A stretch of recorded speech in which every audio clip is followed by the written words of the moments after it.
स्वागत है आपका मेरे चैनल द विंची एक्सप्लेनर में, जहां पर आपको बहुत सारी सीरीज और मूवीज की एक्सप्लेनेशन देखने को मिल जाएगी। आज मैं एक नई सीरीज आपके सामने पेश करने जा रहा हूं, जो कि बेस्ड है एक्शन, एडवेंचर और ड्रामा पर। सीरीज का नाम है फेट द विंग सेगा, जो कि निकलोडियन के एनिमे सीरीज विंग्स क्लब पर बेस्ड है। ये सीरीज 22 जन 2021 को नेटफ्लिक्स पर रिलीज की गई थी, जिसमें 6 एपिसोड्स हैं। Series is created by Brian Young, जो कि famous English TV series Vampire Diaries के स्टाफ राइटर रह चुके हैं। अगर बात करें रेटिंग की, तो इस सीरीज को IMDb पर मिले है 7.0, मेटाक्रिटिक.com पर इस सीरीज को मिले है 6.1 मेटा स्कोर आउट ऑफ 10 और रोटेन टमेटोज.com पर इस सीरीज को मिले है 35% टमेटो मीटर और 76% एवरेज ऑडियंस स्कोर। सीरीज की कास्ट की तरफ देखें तो हमें लीड रोल में एबिगेल कोवेन ब्लूम के किरदार में नजर आएगी, जो कि एक फायर फेरी है, और जिन्हें हमने चिलिंग एडवेंचर और सबरीना में डोरकस के किरदार में भी देखा है, जो कि वियर्ड सिस्टर्स में से एक थी। तो आइए एक्सप्लेन करते हैं इस सीरीज को विद नो फर्दर डिले।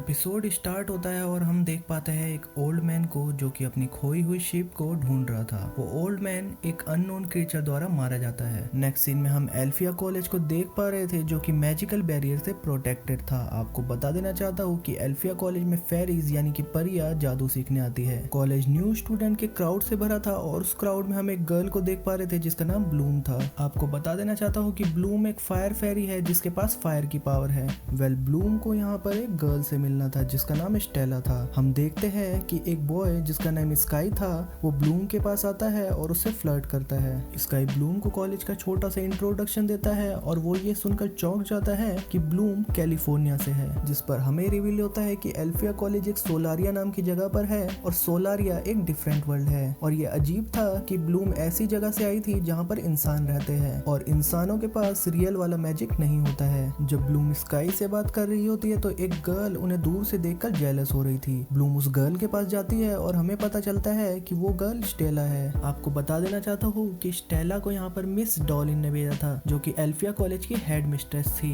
जिससे ब्लूम को यहाँ पर कोई दिक्कत ना हो। आपको बता देना चाहता हूँ कि स्टेला सोलारिया की क्राउन प्रिंसेस है और वो एक लाइट फेरी है जिसके पास लाइट की शक्ति होती है। एक प्रिंसेस होने की वजह से स्टेला थोड़ी घमंडी लग रही थी। वो ब्लूम को अपनी गेट वेयरिंग शो ऑफ करती है, जिसकी मदद से वो आसानी से पोर्टल के थ्रू ट्रेवल कर पाती है। नेक्स्ट सीन में ब्लूम मिस डॉलिन के पास होती है। ब्लूम मिस डॉलिन से कहती है कि मुझे लगा था यहाँ पर पंखों वाली फेरीज घूम रही होगी। डॉलिन कहती है कि वो वाला मैजिक अब लॉस्ट हो चुका है। डॉलिन बताती है कि कल हम मैजिक को बेसिक से सीखेंगे। ब्लूम यहाँ पर मैजिक पर ओनली कंट्रोल सीखना चाहती थी, पर डॉलिन कहती है कि तुम्हारे पास कोई चॉइस नहीं है। अगले सीन में ब्लूम एक रूम में थी, जो कि 5 लोगों के बीच शेयर्ड था, और वो 5 लोग ब्लूम, स्टेला, टेरा, म्यूजा और आयशा थे। आपको बता देना चाहता हूँ कि टेरा अर्थ फेरी है, म्यूजा माइंड फेरी है और आयशा वाटर फेरी है। खैर आगे बढ़ते हैं। ब्लूम अपने मॉम डैड से बात कर रही थी, जो कि ये सोच रहे थे कि ब्लूम स्विट्जरलैंड में किसी बोर्डिंग स्कूल में है। उसके पेरेंट्स पूछते हैं कि तुम्हारे पीछे से लाइट्स क्यों आ रही है, क्योंकि जब अमेरिका में डे होगा तो स्विट्जरलैंड में इवनिंग या नाइट होनी चाहिए, जिस पर पास ही में खड़ी आयशा उसका झूठ पकड़े जाने से बचा लेती है। बाद में ब्लूम आयशा को बताती है कि उसके पेरेंट्स को उसके फेरी होने के बारे में कुछ नहीं पता। मिस डॉलिन का कहना है कि शायद उसके पूर्वज में से कोई फेरी रही होगी। बाद में हम ब्लूम को स्टेला से बात करते हुए देख पा रहे थे और स्टेला लाइट वाला मैजिक करती है, जिसे देखकर ब्लूम चौंक जाती है। स्टेला बताती है कि फेरी मैजिक इमोशन से आता है, जितना स्ट्रॉन्ग इमोशन होगा उतना ही स्ट्रॉन्ग मैजिक होगा। अगले सीन में हम टेरा को देख पा रहे थे, जो कि रूम में कई सारे फ्लावर पॉट लगा रही थी। स्टेला इतने सारे फ्लावर देखकर कहती है कि यहाँ और भी लोग रहते हैं। म्यूजा ये सब कुछ सुन रही होती है और स्टेला के जाने के बाद कहती है कि उसके तेवर ही अलग है, जिस पर म्यूजा पूछती है कि वो हमारे यानी कि फर्स्ट ईयर स्टूडेंट्स के साथ क्या कर रही है। टेरा इस बात पर घबरा जाती है और उसे स्टेला से यह बात पूछने के लिए मना करती है। टेरा बहुत बातूनी थी, इसलिए म्यूजा हेडफोन लगाकर टेरा को अवॉइड करने की कोशिश कर रही थी। इसी बीच आयशा वहाँ आती है और पूछती है कि क्या यहाँ पर कोई पुल है, क्योंकि वो 2 बार नदी में तैर कर आई है। टेरा बताती है कि यहाँ पर एक तालाब है, पर वहाँ पर स्पेशलिस्ट ट्रेंड होते हैं।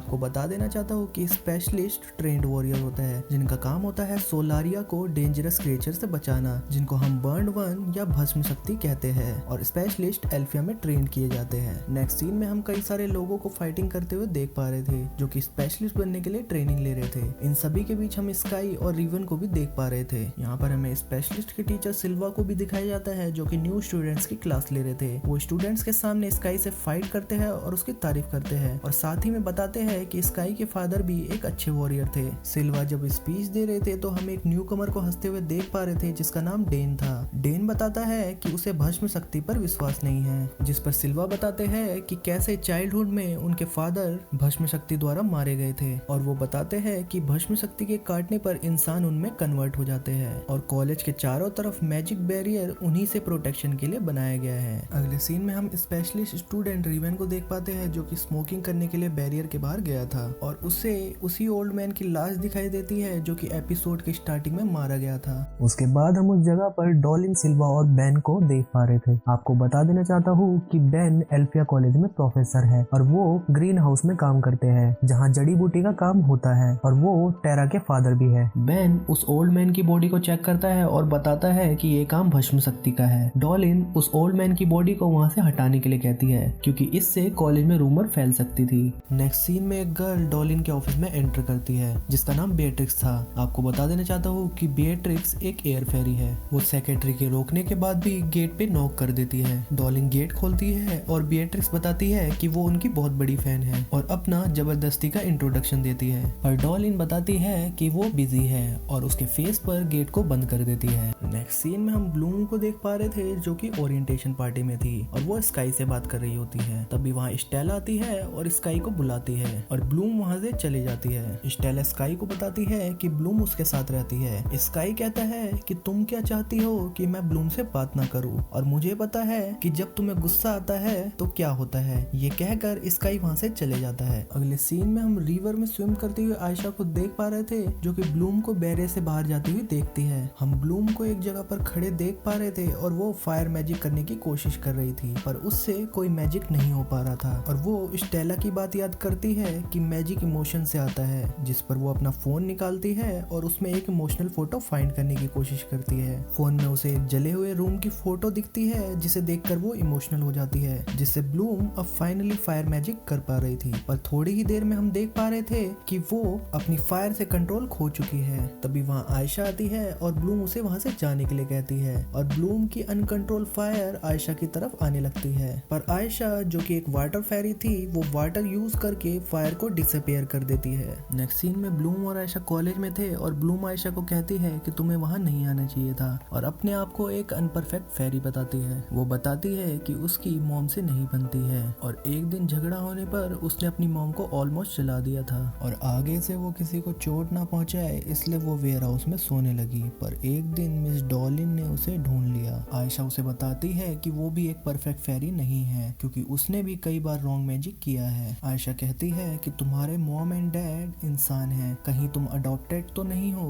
ब्लूम कहती है कि ऐसा नहीं हो सकता क्योंकि उसका जन्म हॉस्पिटल में हुआ था, और वो ये भी बताती है कि जन्म के समय उसके हार्ट में डिफेक्ट था पर बाद में वो डिफेक्ट अपने आप ठीक हो गया। और आयशा ये सुनकर चौंक जाती है और बताती है कि शायद ब्लूम एक चेंजलिंग है। ब्लूम पूछती है कि चेंजलिंग क्या होता है, जिस पर आयशा उसे बताती है कि चेंजलिंग वो फेरी बेबी होते हैं जिन्हें इंसानों के बेबीज के साथ बदल दिया जाता है। ये सुनकर कि वो एक चेंजलिंग है ब्लूम वहाँ से चली जाती है। अगले सीन में हम मिस डॉलिन को देख पा रहे थे जो कि अपने रूम में एक सीक्रेट पैसेज को ओपन करती है। वो सीक्रेट पैसेज बुक शेल्फ के पीछे था और वो उस पैसेज में एंटर कर जाती है। अगले सीन में हम रिवन को देखते हैं जो कि अल्कोहल ले रहा था और पास ही में खड़े डैन को जबरदस्ती ड्रिंक करा देता है, पर पास ही में खड़ी टेरा को ये पसंद नहीं आता और वो रिवन को अपने जादू से सबक सिखाती है और वो खुद को डैन से इंट्रोड्यूस कराती है। नेक्स्ट सीन में हम देख पा रहे थे कि ब्लूम अपने फोन में चेंजिंग के बारे में देख रही है और वो इमोशनल होकर अपने पेरेंट्स की फोटो उठाती है। इसी बीच स्टेला वहाँ पर आती है और उसका माइंड वॉश करके उसे घर जाने की सलाह देती है। नेक्स्ट सीन में आयशा और म्यूजा ब्लूम को ढूंढ रहे होते हैं। तभी म्यूजा अपनी माइंड फेरी वाली पावर से पता करती है कि स्टेला कुछ छिपा रही है। तभी टेरा वहाँ आती है और कहती है कि उसने ब्लूम को स्काई के साथ बात करते हुए देखा था और लास्ट टाइम जिस गर्ल ने स्काई से बात की थी स्टेला ने उसके साथ कुछ बुरा किया था। सबके जोर डालने पर स्टेला बताती है कि उसने ब्लूम को अपनी गेटवे रिंग दी है ताकि वो अपने घर जा सके। टेरा कहती है कि गेटवे पोर्टल बैरियर के बाहर एक कब्रिस्तान में है जहाँ पर बहुत खतरा है। नेक्स्ट सीन में हम ब्लूम को देख पा रहे थे जो कि गेटवे पोर्टल को ओपन कर कैलिफोर्निया पहुंच जाती है। ब्लूम अपने घर के बाहर दूर खड़ी होकर अपने पेरेंट्स से फोन पे बात करती है और उसके पेरेंट्स उसे पढ़ाई के लिए इनकरेज करते हैं। ब्लूम अपनी मॉम के बर्न होने के निशान देखती है और वो उन्हें दोबारा नुकसान ना पहुंचा दे, इसलिए वो वापस एल्फिया आने का डिसाइड करती है। ब्लूम वापस उस गेट से रिटर्न लेती है जहाँ से वो कैलिफोर्निया आई थी और शायद वो गेटवे पोर्टल उस वेयर हाउस में खुला था जहाँ पर ब्लूम पहले सोया करती थी। खैर ब्लूम वेयर हाउस में थोड़ी देर के लिए रुक जाती है और अपना सामान चेक करने लगती है। वो अपनी डायरी देखती है और उसे पढ़ने लगती है। इसी बीच उसे एक भयानक आवाज सुनाई देती है और विंडो से देखने पर उसे एक भयानक क्रीचर दिखता है और इस हड़बड़ाहट में गेटवे रिंग नीचे गिर जाती है और वो क्रीचर ब्लूम पे हमला करता है। वो क्रीचर गेटवे रिंग ले लेता है और ब्लूम वहाँ से भागती है। तभी मिस डॉलिन वहाँ पर आ जाती है और वो ब्लूम को बाहर जाने के लिए कहती है। गेट बंद होने से पहले हम मिस डॉलिन को उस क्रीचर से लड़ते हुए देखते हैं। पोर्टल से बाहर आने पर ब्लूम अपने दोस्तों को देखती है जिन्हें वो बताती है कि वो क्रीचर स्टेला की रिंग ले गया। नेक्स्ट सीन में हम स्टेला को स्काई के रूम में देखते हैं और हमें पता चलता है कि वो दोनों रिलेशनशिप में थे, पर स्टेला की जेलसी